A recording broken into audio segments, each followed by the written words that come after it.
নিষিদ্ধ সংগঠন আওয়ামী লীগের নেতাকর্মীদের যারা শেল্টার দিচ্ছে, আপনি অবিলম্বে তাদের বিরুদ্ধে ব্যবস্থা নিন।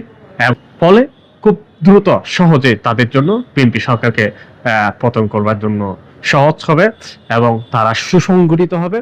কক্সবাজার শহরের ডিজিটাল হাসপাতাল নামের একটি বেসরকারি প্রতিষ্ঠানে অনুষ্ঠিত সাধারণ সভায় নিষিদ্ধ ঘোষিত কক্সবাজার সদর উপজেলা যুবলীগের সাধারণ সম্পাদক ইফতেখার উদ্দিন পুতুর উপস্থিতিকে কেন্দ্র করে সামাজিক যোগাযোগ মাধ্যমে ব্যাপক সমালোচনার সৃষ্টি হয়েছে।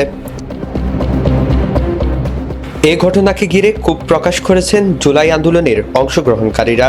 জুলাই যোদ্ধা শাহাবুদ্দিন চৌধুরী নিজের ফেসবুক পোস্টে লিখেছেন, নিষিদ্ধ আওয়ামী লীগকে বৈধতা দেওয়া হচ্ছে।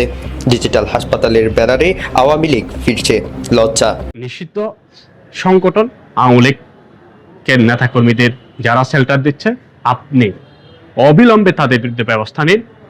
ফলে খুব দ্রুত সহজে তাদের জন্য বিএনপি সরকারকে পতন করবার জন্য সহজ হবে এবং তারা সুসংগঠিত হবে এবং তারা এভাবে সুসংগঠিত হতে হতে তারাও জনবিস্ফোরণে রূপান্তরিত করে এই সরকারকে উৎখাত করার চেষ্টা করবে। এই যে আমাদের বিএনপি সরকারের আমলে আমরা যে ওয়েদারটা দেখতে পাচ্ছি, এটি একটি অশনি সংকেত। কারণ আমি কেন বলছি, আপনার এই আওয়ামী লীগের হাতে কিন্তু বিএনপির পতন হয়েছিল। আপনি লক্ষ্য করলে দেখবেন, ইতিহাসের দিকে যদি আমরা যেতে চাই তাহলে আওয়ামী লীগের আপনার হচ্ছে আন্দোলনের চাপের মুখে বিএনপির পতন হতে বাধ্য হয়েছিল। সেই রকম সিচুয়েশনে দাঁড়িয়ে আপনাকে ইতিহাসের দিকে নজর দিয়ে আপনাকে সেই জায়গায় আপনাকে বিবেচনা করতে হবে আপনি কোন পথে আছেন, সঠিক পথে আছেন কিনা। একই ঘটনায় আরেক জুলাই যোদ্ধা রিয়াতমনি ফেসবুকে লিখেছেন, ডিজিটাল হাসপাতাল প্রকাশ্যে আওয়ামী লীগকে বৈধতা দিচ্ছে।